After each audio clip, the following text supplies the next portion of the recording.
कराची के इलाके disco bakery के पास एक खौफनाक कार हादसे के तहत होटल पर बैठे 3 लोग यहाँ पर जो है जाँ भाग हो जाते हैं और बहुत ही अफ़सोसनाक यहाँ पर जो है एक मेरे पास मैसेज आता है, एक कॉल भी आती है कि अली भाई आप कहाँ हैं?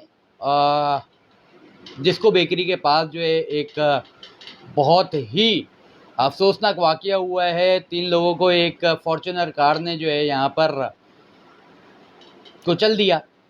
कराची का एक और अफ़सोसनाक वाक़या हो गया। क्या आप जाकर वहाँ पर कवर कर सकते हैं?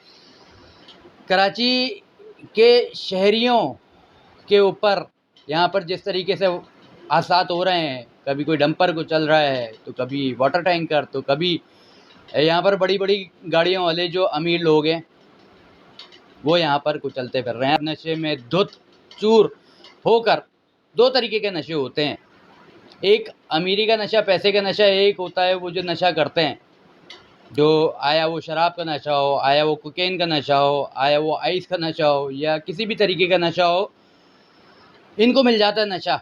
और नशा करने के बाद इनको ये नहीं पता होता कि कौन सा इंसान कहाँ पर है और कहाँ पर इनको जो है गाड़ी चलानी है, कहाँ पर नहीं चलानी। खैर कराची का एक और ख़ानदान, बल्कि 3 ख़ानदान यहाँ पर जो है तबाह कर दिए। उस गाड़ी वाले की गाड़ी यहाँ पर जो है कराची के शहरियों ने यहाँ पर जो है नज़र आतिश कर दी, गाड़ी वाले को मारा भी। मगर अब सवाल ये हो रहा है कि कराची के शहरी बेबस क्यों हैं?